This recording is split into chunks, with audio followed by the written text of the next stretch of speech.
오늘은 어제 말한 대로 이제 6월이 끝났으니까 7월에 시작을 하는 겸 이제 지난 2분기간 이제 반도체 뉴스를 한번 총 정리해보는 시간을 가져보도록 하겠습니다. 그래서 2분기 뉴스를 시작하면 일단 윤석열 대통령이 당선이 됐습니다. 그래서 임기를 시작했는데 이제 2분기에 좀 큼직큼직한 사건들이 있었죠. 일단 조 바이든이 방한을 해서 삼성의 반도체 공장을 방문하고 이제 약간 한미 반도체 동맹을 좀 강화해가는 그런 모습을 보였습니다.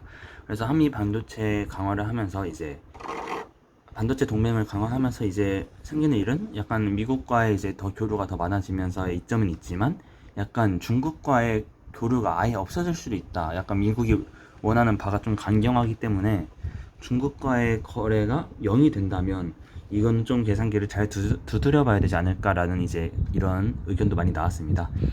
그래가지고 또 윤석열 대통령은 이제 반도체 육성 방안 등 이제 산업부 등의 이제 인재 찾기 위한 노력 중요하다면서 이제 반도체 미래 계획 등을 이제 어떻게 할지 이제 제시하라고 했으면서 이제 국내 반도체 경쟁력 강화를 위해서 약간 좀 움직이는 모습을 좀 이번에 볼 수 있었는데 그 중 하나가 이제 이종호 이제 과기부 장관님이 이제 올라온 거죠.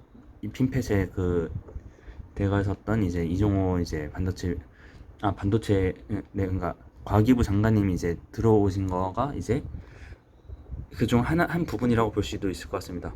그래서 뭐 이건 약간 좀 그 뭐라고 해야 되지 바이든 대통령 미국 대통령이 그 청와대가 아니라 백악관 연설에서 이제 웨이퍼를 들고 있는 거를 이제 윤석열 대통령도 이제 그와 비슷하게 좀 따라하는 모습인 것 같긴 한데 이렇게 이제 반도체 장비에 좀 관심을 있어 보여 하는 그런 모습을 볼 수 있었습니다.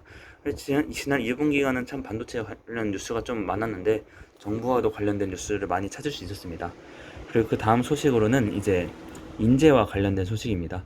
반도체 인재를 꼭 늘려야 된다 이런 이야기가 참 많았습니다. 인재를 늘리기 위해서 반도체 계약학과 등을 이제 만들자고 했는데 하지만 여기는 또 다른 문제가 있었습니다. 계약학과 인원만 늘리면 이제 정원이 많아지면 학생들이 이제 아니 그러니까 정원이 늘어나는 건 좋은데 이게 교수도 지금 얼마 없고 장비도 없고 실험실도 없고 이런 문제들이 지금 많다는 겁니다. 그러니까 단순히 인원만 늘어서는 오히려 수업의 질이 떨어질 수 있다. 이렇게도 생각될 수가 있는 건데 그래서 반도체 계약학과 막 이런 거에서 정원 늘린다 막 이런 걸 하기 전에 일단 우선적으로 반도체에 대한 지원을 먼저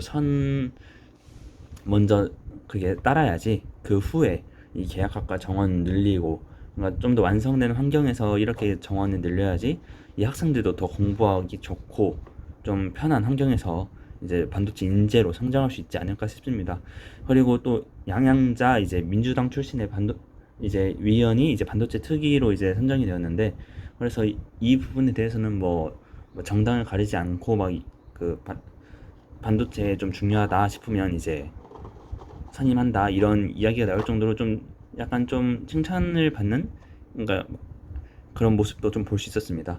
그래서 이 두 번째 이제 반도체 인재에 대한 2분기간의 이야기를 하자면 인재를 늘리기가 쉬울까 쉽지 않을까라고 막 이런 이야기가 참 많습니다. 학교 측에서도 이제 정원 늘리는 거에 반대를 하는 학교도 굉장히 많고 뭔가 정원을 늘릴 거면 일단은 환경부터 좀 만들어야 된다 이런 이야기가 많습니다. 다짜고짜 정원을 늘리는 것 자체가 좀 어렵기 때문에 정원을 늘리면 책임질 수 있는 사람이 없기 때문입니다. 그래서 좀 인재를 늘리기 위해서는 먼저 우선적인 투자가 필요할 거다라고 이제 이야기 들으면서 이제 또 그 가장 큰 두 가지 이제 2분기에 있었던 가장 큰 두 가지 이제 흐름에 대해서는 이야기 드렸고 이제 나머지 좀 크고 작은 뉴스들을 이제 또 소개시켜 드리겠습니다. 네, 잠시만요. 네. 그리고 이 외에도 어떤 일이 있었냐면 일단 뭐 기억하실지는 모르겠지만 이제 중국에 기술을 넘긴 이제 800억 상당의 이제 반도체 기술을 넘긴 4명이 있었습니다. 이런 일들은 이제 다시는 일어나지 않아야 된다고 생각하고 이제 반도체 기술 경쟁을 지금 하고 있는데 자기들의 배를 채우기 위해서 국가 기술의 경쟁력을 이렇게 팔아넘기는 거는 정말 크게 처벌해야 되고 있어서는 안 되는 일이라고 생각합니다. 그리고 그 외에도 또 러시아 우크라이나 전쟁이 지속됨에 따라서 이제 가스, 네온 크립톤 등의 가스가 이제 좀 쉽게 들어오지 않아서 약간 수입, 그러니까 물론 러시아에 대한 원래 수입 의존도는 좀 떨어지긴 했어도 그래도 가격이 지속적으로 오르고 있고 가스들의 약간 좀 항상 3개월간의 비축을 해놨는데 이제 좀 비축량도 떨어지면서 좀 구매 가격이 올라간 그런 모습도 볼 수 있었습니다. 그리고 삼성전자 M&A인데 이제 삼성전자가 지금 M&A를 생각 중, M&A는 선언을 했죠. M&A는 할 건데 지금 어떤 기업이랑 할지는 아직 이야기가 안 된 건데 이 외에도 하이닉스도 M&A 이야기 나왔고 이렇게 해서 막 퀄컴 막 그런 이야기가 나오고 있는데 과연 어떤 이제 모습이 나올지 이제 3분기에서도 좀 기대되고 이게 좀 핵심일 것 같아요. 삼성전자 M&A가 3분기에 좀 결론이 날지 아니면 좀 해가 미뤄질지도 이제 궁금하고 그리고 용인 반도체 클러스터가 드디어 첫 삽을 떴습니다. 항상 이제 말로만 했죠. 말로만 그냥 이러다가 막 용인에서 안 할 수도 있다 막 이런 말도 나왔고 근데 이제 드디어 첫 삽을 이제 2분기에 뜨게 되었습니다. 그래서 이제 우리나라에서도 이제 반도체 좀 대단지가 만들어지면서 이제 더 반도체 산업 경쟁력을 강화할 수 있지 않을까 이런 생각도 하고 그 외에도 또 청주 반도체 공장도 짓는다고 이제 부지를 대충 설정한 느낌이 있었습니다. 네. 뭐 이미 있는 이제 공장에다가 추가적인 이제 부지를 이제 설정한 거니까 이 청주 반도체 공장도 좀 하루 빨리 완성이 됐으면 이제 좋겠고요. 그리고 또 이 앞에 이야기와는 좀 연관이 돼 있는 건데 이 반도체 인재들을 좀 데려오기 위해서 기업들이 이제 복지를 그러니까 반도체 기업들이 이 복지를 약간 대기업 이제 복지를 이제 좀 제공하는 모습을 볼 수 있습니다.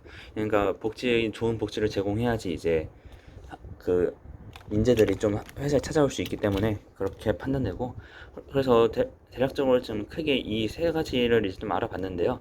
그래서 지금까지 2분기에 대해서 알아봤고 3분기에는 어떤 일들이 일어날지는 이제 다음 주 월요일부터 한번 또 알아보도록 하겠습니다. 오늘 뉴스 여기까지로 마무리하겠습니다. 오늘 이제 뉴스 총정리 영상은 여기까지로 마무리하겠습니다. 감사합니다.